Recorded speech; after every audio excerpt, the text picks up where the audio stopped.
धन्यवाद मेरे शिक्षार्थियों।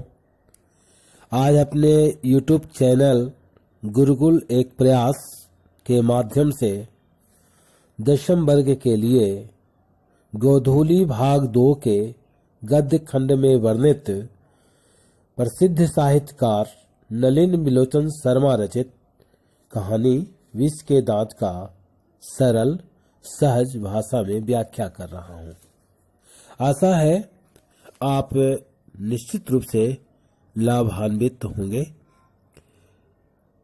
अगर आपने इस कहानी को लाइक नहीं किया है तो लाइक जरूर कर देंगे और अधिक से अधिक अपने दोस्तों के बीच शेयर करेंगे ताकि अधिक से अधिक लोग लाभान्वित हो सकें। और अगर कुछ कमी, कुछ गलतियां रही होंगी तो कमेंट में सभ्य भाषा में आप कर सकते हैं। तो अब हम बिना देरी किए प्रारंभ कर दें कहानी। पहले कहानीकार नलिन बिलोचन शर्मा जी के बारे में। इनका जन्म 18 फरवरी 1916 पटना के बदरघाट में हुआ था। ये भोजपुरी भाषी थे, लेकिन पटना में बस जाने के कारण ये हिंदी के अच्छे जानकार रहे। उसके बाद इनकी मृत्यु हुई 12 सितंबर 1961 को। ये इनके पिता थे पंडित रामावतार शर्मा, माता का नाम रत्नावती शर्मा।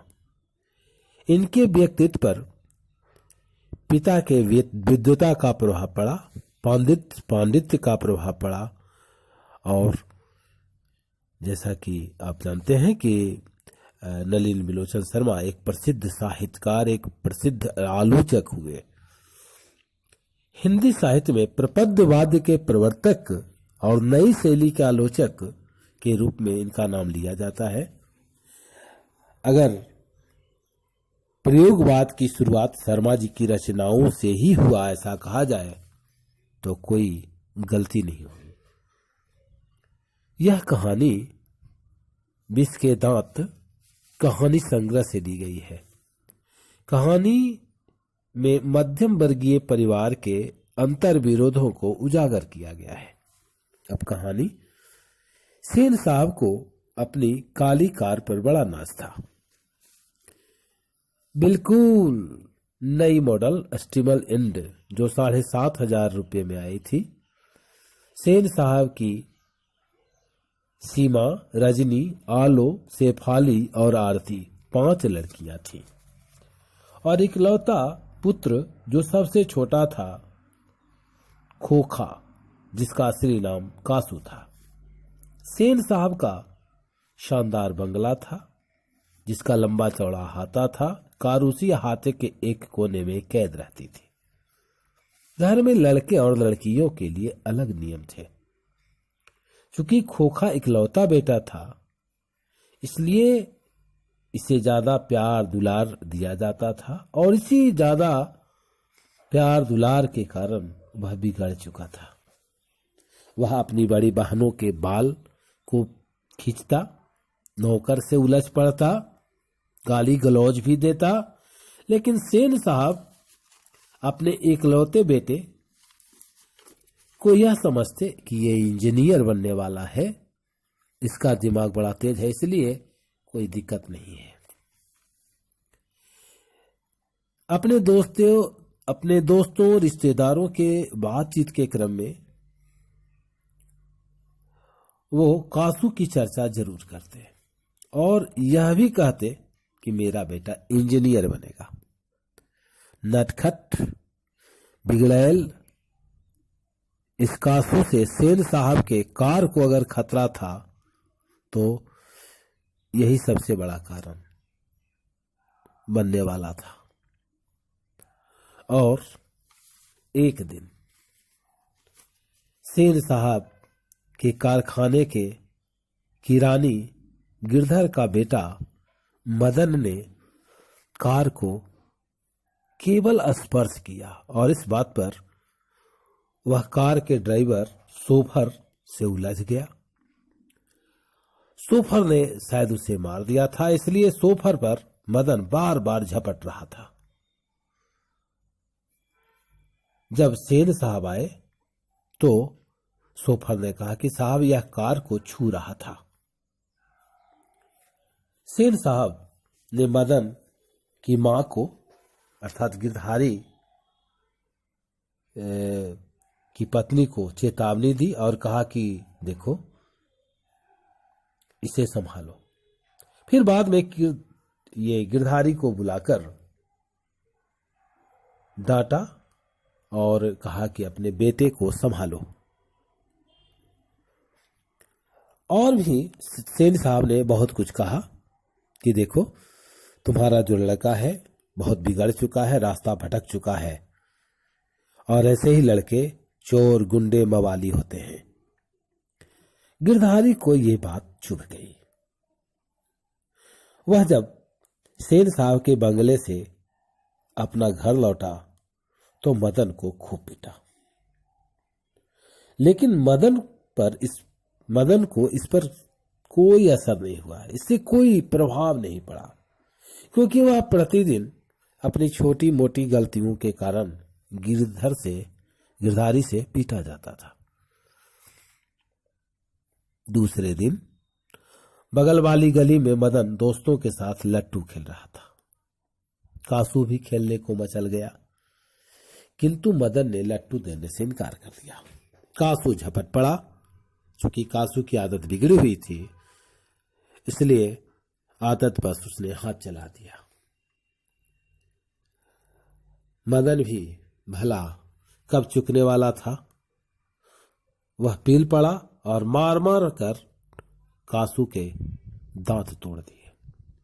उस वक्त जिस समय दोनों लड़ रहे थे, ऐसा लग रहा था कि गली के कुत्ते और लड़ रहे हैं। देर रात मदन घर में आया। सेन साहब ने उसके पिता को नौकरी से हटा दिया था। मदन जब देर रात घर में आ रहा था तो बरामदे में पड़े लोटे से उसका पैर टकरा गया, लोटा लुढ़क गया। आवाज सुनकर उसके माता पिता निकल आए और मदन फिर मार खाने को तैयार हो गया। लेकिन सहसा गिरधारी का मन बदल गया। उसने मदन को गोद में उठा लिया और जोर से चिल्लाया कि शाबाश बेटा, एक मैं हूं, बिल्कुल लाचार बुजदिल, कि मैं सेन साहब की बात सुनता रहा, और एक तू है जो खोखा के दो दो दांत, जो विष के दांत थे, तोड़ डाले। और यहीं पर यह कहानी समाप्त हो जाती है। कहानी तो बहुत शॉर्ट है। अब इसमें प्रश्न आता है कि गिरधारी का चरित्र चित्रण करें, तो गिरधारी के चरित्र चित्रण में आप लिखेंगे कि गिरधारी सेन साहब के बंगले में रहता था, उनके फैक्ट्री में किरानी के रूप में काम करता था, बड़ा दब्बू आदमी था और अपने मालिक को जी जी कहने में ही बड़प्पन समझता था।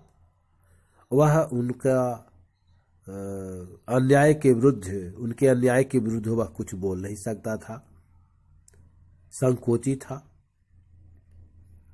और इसीलिए सेन साहब के कहने पर उसने अपने बेटे मदन को खूब पीटा। नौकरी से निकाला गया था गिरधारी, लेकिन वह बेकसूर था। एक कहावत है कि खेत खाए गदहा और मार खाए जुल्हा, और यही हालत गिरधारी के साथ थी। झगड़ा तो मदन ने किया था कासू से, लेकिन उसे दंड मिला, उसका दंड मिला गिरधारी को। तो इस तरह से आप कुछ बढ़ा चढ़ाकर अगर गिरधारी का चरित्र चित्रण आया तो लिख सकते हैं। मदन का चरित्र चित्रण अगर आता है कि मदन का चरित्र चित्रण करें, यह प्रश्न आ सकता है, तो आप इसमें भी लिखेंगे कि मदन सेन साहब की फैक्ट्री के किरानी का बेटा था। वह उम्र में 5-6 वर्ष का था, लेकिन अच्छा बुरा और ऊंच नीच समझने की बुद्धि उसमें थी। वह झूठ सहन नहीं कर सकता था। यही कारण है कि जब ड्राइवर गाड़ी गंदा करने की बदनामी उस पर लगा रहा था तो उसने विरोध कर लिया, और उम्र में बड़े होने के बावजूद भी ड्राइवर पर झपट पड़ा। वह निडर था। सेन साहब के सामने भी ड्राइवर की ओर वह लपकता रहा, बिल्कुल निर्भीक और स्वाभिमानी था। वह ड्राइवर के अन्याय और अपमान को नहीं भूलता। वह गरीबी की हीन भावना से ग्रस्त नहीं था। वह खोखा को ललकारता है, जो अपना लट्टू लाने के सवाल पर मदन से झपट पड़ता है। नहीं, वो साफ शब्दों में मदन कहता है खोखा से कि जा अपना लट्टू अपने बाप से ला। खोखा ने उस पर हाथ छेड़ा और इसका प्रतिकार मदन ने खूब तहे दिल से किया। जैसे को तैसा वो देना जानता था। खोखा ने उसे मारा तो मदन ने भी पकड़कर उसके दांत तोड़ दिए। इस प्रकार मदन निर्भीक, साहसी और स्वाभिमानी बालक है।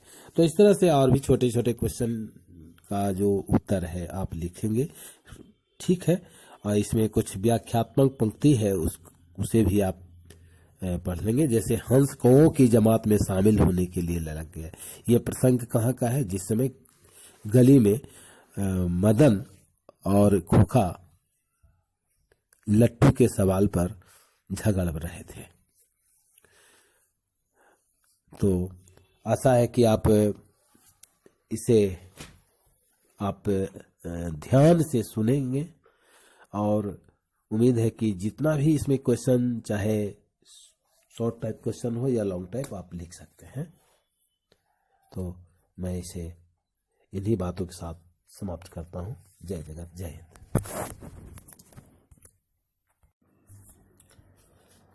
धन्यवाद मेरे शिक्षार्थियों। आज अपने YouTube चैनल